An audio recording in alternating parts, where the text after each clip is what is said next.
ए हूँ ब्रह्मपुर महानगर ठारू अति निकट में अवस्थित लोचापड़ा भली जनपूर्ण अंचल एवं ये देखूँ मो सहित एठिकार स्थायी बासिंदा मान अच्छा एवं सहर तली क्रियानुष्ठान कमिटर किसी सदस्य मो सहित अच्छा तेबे सेमानकर अभियोग रही जे आपण ये जो रास्ताटी को देखुं से रास्ताटी हूँ वाजपेयी रोड नाम परिचित टावर रोड नाम परिचित एवं ब्रजनगर रोड नाम परिचित तेबे तीन नाम यह रास्ताटी परिचित थिले मध्य अवहेलित दृष्टि नंबर 1 बोली जहाँ स्थायी बासिंदा एठाकर बासिंदा प्रतिक्रिया देइछन्ति काहेकि ना आमे मध्य देखुथिलु रास्ता बृहत्काय खालखमरे परिपूर्ण एवं यही रास्ता दे आपण विजुअल मध्य देखते यही रास्ता दे जो गाड़ी गुड़िक जाऊँगी जो जानवाहन चल प्रचल करुच्ची ताहा अति शोचनीय भाव यातायात करुच्ची। मो ना देवी प्रसाद दास लुचापड़ा बासिंदा मु सर कौन कहे कौन असुविधा है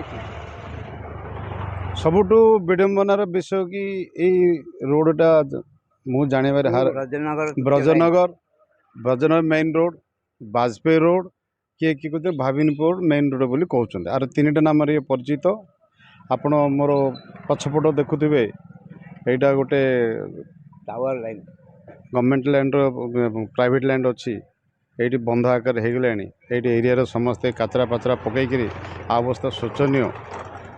द्वितीयटा है यही को बहुत थर को आम बीएमसी को भी रिक्वेस्ट कलुँ यहाँ को सफासफी करने ये अधे बीएमसी एवं अधे आमर लोचापड़ा पंचायत जाऊँगी तथापि यहाँ आर समस्यार समाधान हो पारना।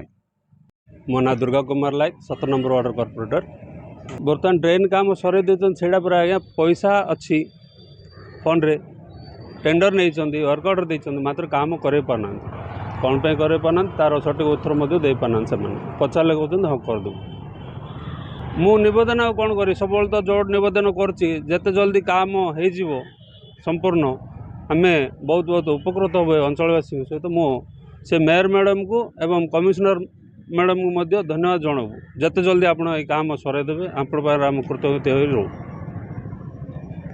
मो ना संजीव कुमार पट्टनायक सभापति सहर तली अंचल मिलित क्रियानुष्ठान कमिटी।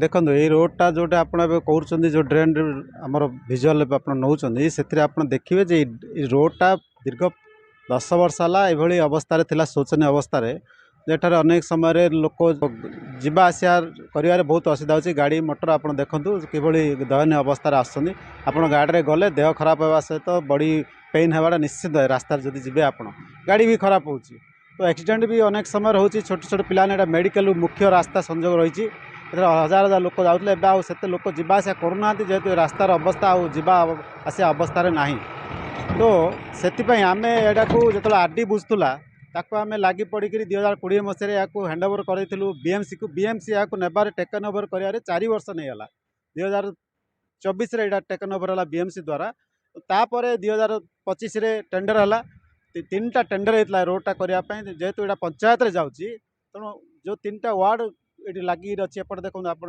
पंचायत आम जो छिड़ा सेपटा हूँ 24 नंबर वार्ड तापरटा हूँ 35 नंबर वार्ड मुहटा हूँ आपंकर 17 नंबर वार्ड ये 3टा वार्ड को विभक्त करी टेंडर होता से गोटे टेंडर ही बर्तमान काम हो 24 नंबर वार्डर टेंडरटा सी भी बहुत धीमा गति सी केवल ड्रेन टी कर रोड आदि काम आरंभ होनी तो टेंडर हो वर्षे पैसा सांक्शन है काम होनी बारंबार आप मीडिया को जना कमिशनर को कहुई सब कलेक्टर को कहुई किंतु सब कलेक्टर निजे एक्शन टेकन रिपोर्ट मागिले ता भी बीएमसी देलानी सब कलेक्टर को तो ये भाव गतिहीन भाव में यहाँ चली ना लक्ष्मीनारायण दास कौन है असुविधा मु रिटायर्ड डीएफ स्कूल्स मु ब्रजनगर थाईलैंड रोचे आज 25 वर्ष है मो निज घर ये रोड करी 5 वर्ष है मुझे हैरान कले एवं ड्रेन कर ड्रेनटा करदे 3 वर्ष एवं 2 वर्ष रोड पड़ी पत्थर पटे आगुल पकई दे पड़ाऊँ आम खोलिकी पड़े मो घर आगे मु उठवार 80 वर्ष मोर उठवार कष्ट हो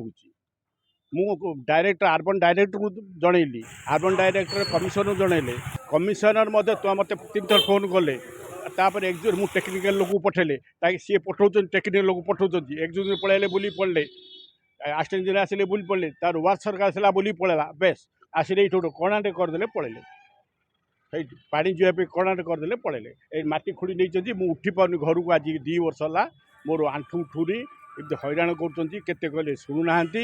ସାଇଟା ଲୋକ ହଇରାଣ, ଲୋକେ ହଇରାଣ, ପିଲେ ହଇରାଣ। ଆଉ ଯଦି ନ କରିବେ ଆମେ ରାସ୍ତା ରୋକ କରିବୁ ଲାଷ୍ଟକୁ। ଆଉ କିଛି ହେଉନି। একদম খালি কমপ্লেন কলে আসি বুলি পড়ুଛନ୍ତି, ଟହଲ ମାରି ପଳଉଛନ୍ତି। ଏ ଯେଉଁ ଏକ୍ଜିକ୍ୟୁଟିଭର ସିଏ ବୋଲଛି କମିଶନ କହିଲେ ମୁଁ ଟେକ୍ନିକାଲ ଲୋକ ପଠେ କି ଟେକ୍ନିକାଲ ଲୋକ ପଠେଇଲେ କେଜାଣି। ପାଲା ମହାରାଜରେ ଏଠି ରାସ୍ତା ବହୁତ ଖରାପ। ଏଠି ବେଶୀ ଲୋକ ଯାଇପାରୁନାହାନ୍ତି, ବହୁତ ଅସୁବିଧାରେ ଯାଉଛନ୍ତି। ସାଇକେଲରେ ବି ଗଲେ ହେଉନି କି ଗାଡ଼ି ବି ଭଲସେ ହେଉନି। ତ ରାସ୍ତାକୁ ଯେତେ ଜଲ୍ଦି ଶୀଘ୍ର ମରାମତି କରାହେବ ସେତେ ଜଲ୍ଦି ଲୋକ ଯାଇପାରିବେ। ଚାଲି ଚାଲି ଆସୁଥିଲେ? ହଁ, ଚାଲି ଚାଲି ଆସୁଥିଲେ। ମାନେ ଏଇଠି ବହୁତ ଖାଲ ଢେପ ଅଛି। ସାଇକେଲ ଭଲସେ ଯାଉନି କି ଗାଡ଼ି ବି ଭଲସେ ଯାଉନି। ପଙ୍କଚର ହେଇଯାଉଛି ଗାଡ଼ି ସାଇକେଲ ସବୁ। ଆଉ ଏଇଠି ସବୁ ଅସନା ବହୁତ ଅଛି। ଏଇଠି ଗନ୍ଧ ହେଉଛି, ସବୁ ବଗେରା ହେଉଛି। ତ ଏଇଠି ଯେତେ ଜଲ୍ଦି କରାହେବ ରାସ୍ତା ସେତେ ଜଲ୍ଦି ଲୋକ ଯାଇପାରିବେ ଭଲସେ। ସମସ୍ତେ ଯିଏ ଆସିବା କରିପାରିବେ। ମୁଁ ବି ଏଇ ପାଖରେ ହିଁ ରହୁଛି। ମୋର ବି ଯିବା ଆସିବାରେ ବହୁତ ପ୍ରୋବ୍ଲେମ୍ ହେଉଛି। ସେହିପରି ଅବସ୍ଥାରେ ସେହି ଡ୍ରେନ୍ ଗୁଡ଼ିକ ମୁକୁଳା ଭାବେ ପଡ଼ିଛି। କିନ୍ତୁ ଯଦି କହିବା ଏହି ବ୍ରଜନଗରରେ ଯେଉଁ ଡ୍ରେନ୍ଟି ଅଛି ସେହି ଡ୍ରେନ୍ ମୁକୁଳା ଭାବେ ପଡ଼ିଛି ଏବଂ କାମ ମଧ୍ୟ ଚାଲିଛି। କିନ୍ତୁ କାମ ଚାଲିଛି କଚ୍ଛପ ଗତିରେ କାମ ଚାଲିଛି, ଯାହାଦ୍ୱାରା ଡ୍ରେନ୍ କାମ ମଧ୍ୟ ସମାପ୍ତ ହେବାର ନାଁ ଧରୁନି। ତେଣୁ ଲୋକଙ୍କ ମନରେ ମଧ୍ୟ ଅସନ୍ତୋଷ ବୃଦ୍ଧି ପାଇଛି। ସେହିପରି ଏହି ବ୍ରଜନଗର ହିଁ ଆଉ ଏକ ସମସ୍ୟା ଯେ ସରକାର ସ୍ୱଚ୍ଛ ଭାରତ ଉପରେ ଗୁରୁତ୍ୱ ଦେଉଛନ୍ତି ସତ, ସ୍ୱଚ୍ଛତା ଉପରେ ଗୁରୁତ୍ୱ ଦେଉଛନ୍ତି, ସ୍ୱଚ୍ଛତାକୁ ବଜାୟ ରଖିବା ପାଇଁ ସଚେତନ କରୁଛନ୍ତି। କିନ୍ତୁ ଦୀପତଳ ଅନ୍ଧାର ଭଳି ଏହି ରାସ୍ତାର ମଧ୍ୟଭାଗରେ ଯଦି ଆପଣ ଦେଖିବେ ଏକ ନାଳ ରହିଛି ଏବଂ ସେହି ନାଳଟି ଅଳିଆ ଆବର୍ଜନାରେ ପୋତି ହୋଇଗଲାଣି। କାହିଁକି ନା ଜନସାଧାରଣ ଅଳିଆ ଆବର୍ଜନା ପକାଇବା ପାଇଁ କୌଣସି ଡଷ୍ଟବିନ୍ର ବ୍ୟବସ୍ଥା ପ୍ରଶାସନ ତରଫରୁ କରାଯାଇ ନାହିଁ।